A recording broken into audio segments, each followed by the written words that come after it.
Este hino é uma celebração a Palmas, essa cidade maravilhosa que a gente está construindo no dia a dia.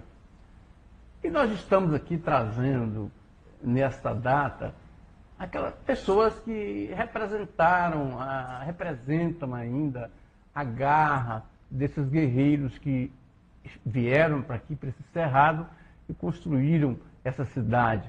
Um deles é o Jair, que você vê nessa foto aí, um moleque aí, o Jair Brito, que veio no início da capital para construir a cidade. Nesse local, inclusive, que ele está nessa foto, é o Palácio Araguaia, é o local onde foi erguido o Palácio Araguaia.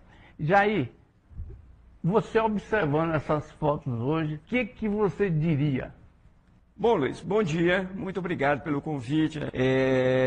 Ver essas fotos dá uma emoção muito grande, a gente lembra de tudo que a gente passou aqui no começo dessa cidade, é muito emocionante. Ver essas fotos, eu fico observando detalhes nela cada vez que eu a vejo, são muitos detalhes, né? Representam uma época muito bonita da minha vida e eu acho que também marca muito Palmas, o que era Palmas nessa época. Esse local aí é o local onde foi construído, hoje está o Palácio Araguaia. A gente está vendo uns pés de piqui, parece que é bem no local onde Siqueira tinha acionado aquele trator, indicando a direção da Avenida JK. Agora, essa data, você lembra que dia foi esse aí? Essa data, especificamente, eu lembro, foi no dia 7 de setembro, um feriado, né, de 7 de setembro de 1989. Nós viemos para conhecer o local onde a gente ia construir o Palácio Araguaia. Aí é o centro geodésico do palácio e do estado, né? É um ponto maravilhoso, assim, uma foto bem representativa. E aí é um morro, não sei se dá para perceber, ainda tinha um morro aí com poucas árvores já sobrando, foi o que ficou, que hoje compõe a Praça dos Girassóis. Tá certo? Aí tem o Marco Antônio, o engenheiro, o Bruno, o supervisor, e o Armando, nosso representante aqui no Tocantins na época. Então, 7 de setembro de 1989, por volta de meio-dia. Depois desse dia, quando começou realmente a obra? Começaram a medição? Como é que foi esse negócio? Esse dia, por exemplo, aí, a partir daí, onde é que vocês ficavam? Vocês moravam, fizeram barracos ou vocês moravam nas cidades próximas? Pois é, nessa época aí, eu ainda era estudante, estava formando. Como era setembro, eu formei em dezembro. A obra, ela começou oficialmente em novembro. Como? Cercando, com cerca de arame farpado, aquela região que seria o palácio, e lá dentro do espaço nós construímos barracões, onde abrigava pessoal. Esse cercado? Tudo cercado, e tinha alojamentos também. Nós, a princípio, morávamos em Porto Nacional. Passamos 3 meses. Porto Nacional vinha de lá todo dia, 6 horas, 6h30 a gente já estava aqui, só saía daqui 7 da noite, então era rotina meio louca, né? Aí, quando deu já em março de 90, nós já mudamos para dentro da obra, um alojamento dentro, para 2 meses depois a gente ir para uma das quadras da cidade. Agora, hoje, naquela época, por exemplo, nesse local aí, por exemplo, bem ali à esquerda, passava a rodovia, né? Sim. A rodovia que a antiga rodovia que ia para Tocantinha, né? Exatamente.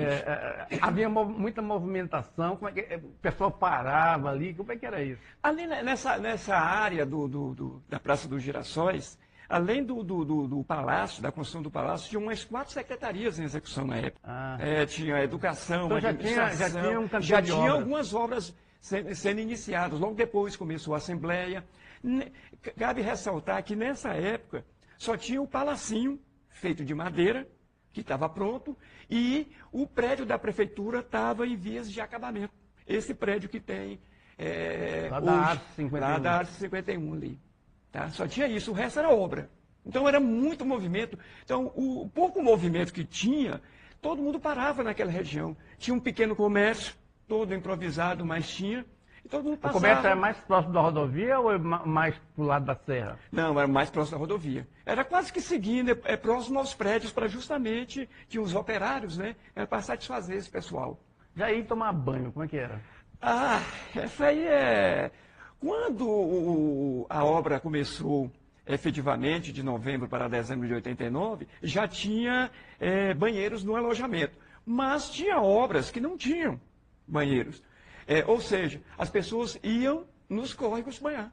Então, o Brejo Comprido, próximo ao espaço cultural... O Brejo Comprido era mais... O Água Fria também. E o Água Fria também. Então, era normal. 5h30 para 6 da tarde, o pessoal já ia para lá tomar banho. Higienização era ali. E à noite, Jair? À noite, a princípio, cara, não tinha nada. Assim, os primeiros meses de 1989 e 90, não tinha nada à noite praticamente. Nem potó? Potó tinha muito. Potó tinha muito. Agora, diversão não tinha. Não tinha. Só depois dos 2, 3 meses começou a liberar alguns bares, né? E teve até lei seca na época. Teve lei seca? Teve lei seca. Foi uns 4, 5 meses que era proibido, porque estava demais. Não podia trazer cerveja não para podia, não podia beber. cara. Mas não tinha jeito. Como toda lei seca, ela foi burlada várias vezes, né? Então houve um tráfico ali de né? Inclusive a gente também, que não tinha jeito, ninguém aguentava. Naquela época, para a pessoa enfrentar isso, teria que ter uma das situações. Ou se pagava muito dinheiro, ou então era muita vontade de fazer algo novo, né, para enfrentar esse tipo de situação. O que você acha disso aí? Ah, cara, tinha muitas histórias. Eu que cheguei no começo, assim como você e outros, a gente viu muitos exemplos de vários tipos. Por exemplo, eu vim para cá, eu era solteiro, recém-formado em engenharia civil. Eu vim por questões de trabalho e mesmo de aventura. Aqui também era... o norte do estado de Goiás era minha terra. Eu nasci em Araguacema, né? Fui criado em Cristalândia até os 9 anos, quando mudei para Goiânia. Então, eu sou da região. Sempre me considerei... Estava voltando, na verdade. Estava voltando para minha terra, né? Então, eu tinha isso. Questão do trabalho. O Palácio Araguaia é uma obra... Eu já tinha noção que seria uma das grandes obras do estado e que vai ser por muitos e muitos anos. É um fato marcante, né, para mim, assim, até hoje, porque até hoje ela tem seu valor estético, né? Sem falar do valor mesmo como local de trabalho do governador. Mas tinha várias e várias histórias. Para quem tinha dinheiro e podia montar um comércio, nada melhor do que chegar no começo. Tá certo? Outros que tinham pequenas rendas, quando começaram as licitações dos lotes, era o melhor investimento. Era retorno rápido. Os pagamentos eram em cheques pré-datados, você já pagava tudo em cheques pré-datados. Era assim, loucura. Então, um retorno muito rápido financeiro. Então, tinha fator aventura, fator de uma chance de crescimento pessoal e profissional, certo? Outros não tinham muita oportunidade, cara, viram nisso aqui uma chance de crescer e a maioria que ficou teve seu crescimento, tá certo? Então, objetivos vários. Eu vi gente que Rio Grande do Sul, São Paulo, Rio de Janeiro, Minas Gerais, nem se fala. O Norte e Nordeste aqui era abarrotado de pessoas. Era uma chance de crescimento. Você tem saudade desse tempo, Jair? Cara, era bom, tudo era aventura, tudo era novidade. Toda vez que chegava alguma coisa de novidade, algum bar, algum comércio, a gente era avisado. Porque não tinha, era pouca gente. Então isso é muito interessante, esses primeiros locais, né? Das mulheres, primeiras restaurantes, primeiras casas de material de construção, tudo a gente sabia, tudo a gente participava. Não, amanhã nós vamos conhecer tal local. Aí já era um evento, né? Jair, eu me lembro um dia, o prefeito era o Eduardo Siqueira, quando foi logo assim no início da administração dele, quando inaugurou a primeira lâmpada na iluminação pública, né? Ali da JK, né? Foi uma festa, né? Foi a festa, teve a presença da banda na época, muito famosa, Mastruz com Leite. Mastruz com Leite fez um show de 5 horas de duração e parou o show para poder ligar as lâmpadas. Então, assim, um mega evento. Um mega evento. Tudo era, eu estou falando isso, tudo era comemorado, assim, com alegria, né? Sinal de crescimento, né? Jair, agora me conta sobre o Palácio Araguaia, que você viu a fundação, viu a obra nascer e subir. Muita gente fala que Siqueira, imagina que Siqueira era muito assim, né? E Siqueira teria construído um túnel lá dentro para proteção, alguma coisa, alguma hecatombe, né? Ali é uma obra comum mesmo ou tem essas histórias? Bom, eu fiquei lá de janeiro de 90, quando começou efetivamente a a março, né, de 91, quando houve a troca de governo para o Moisés Avelino. E te garanto, Luiz, não tem. Infelizmente, não tem. Só se for Então feito... acaba naquelas Acaba ali, é embaixo. subsolo com a garagem e os pavimentos ali, e só. Vocês tiveram problema com o lençol freático ali? Não, né? Porque ali tem uma parte subterrânea, né? Tem, mas como era um morro, nós não tivemos praticamente nada. Eram tubulões de mais ou menos 8 a 9 metros de profundidade e problema zero de lençol freático, felizmente. Agora tem umas histórias desse começo aí, dessa época de início de construção desse prédio, que o Siqueira ia ali discursava com as vacas que tinha lá naquela parte de baixo ali onde o Moisés plantou girassóis, Sim, ali, aquela sim, coisa sim. toda. E aliás, esses bois ficavam pastando lá mesmo, né? Durante muito Era tempo. normal. Eles ficavam pastando em frente ao palácio ali, né? Normal. Agora, Jair, a gente observou mudanças naquele cenário ali. Por exemplo, Palmas, a rua ali, a praça, ela era menor. Eu não sei se é porque fizeram. Rodeava, a avenida rodeava o palácio. Exatamente. Né? Tinha aquela subida. O desenho é diferente. Aí depois mudou, né? Alterou esse traçado. Ela mudou em 2000. De 90 até lá, ela permaneceu daquele jeito. Era só, simplesmente se desviava. Uhum. Tanto Só desviava do palácio, Só né? desviava do palácio. E o palácio ficava em cima, assim, mais ostentoso, né? Aí depois resolveram fazer a própria Praça dos Girassóis.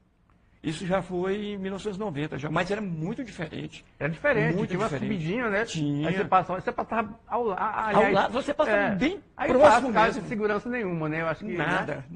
Acho que Sempre um local de trabalho de um governador, realmente proteção zero. Né? Zero, né? Mas, assim, do ponto de vista estético, ficou melhor, parece. Né? Não, ficou melhor. Hoje a Praça dos Girassóis é muito linda. Esse dia eu estava dando uma entrevista para o pessoal do CREA, né, do nosso Conselho de Engenharia, e falando que, assim, na minha opinião, né, que essa praça é muito linda. Uma das mais bonitas que eu já vi aqui no Brasil, cara, e é muito pouco explorada. Né? Se trata muito mal, assim, nossa história, assim, pouca gente, eu não vejo estudantes lá, pouco comércio lá dentro, é É praticamente... como se fosse né, normal, né? Mas é normal, assim, ninguém entra lá dentro, fica olhando só pela lateral. Acho quando você anda lá e ela proporciona isso, ela é muito bonita, é um show de história. Agora, Jair, naquela época, a tecnologia, né? Veja, para fazer essas medições, por exemplo, eu imagino que deve ter feito uso daqueles teodolitos, né? Sim.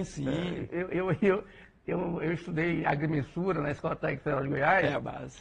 E acho que o Wilde deve ter feito a festa. E hoje não, hoje é tudo, né, GPS. Hoje, mas a tecnologia é melhor, mas até pouco tempo também, o teodolito sempre foi a base de tudo. Hoje ainda se usa ainda o teodolito, né? Mas já bem menos, né? A precisão já tem outros instrumentos mais precisos, né? Mas era teodolito, cara. Aquilo lá era tudo na base. E dá uma precisão muito boa. Media, mas se errasse um cálculo. Não, um errinho. Mas a vantagem ali, Luiz, como era uma obra muito relevante, cara, tinha os melhores profissionais. O pessoal de São Paulo, Rio de Janeiro e Minas Gerais, cara, alta tecnologia.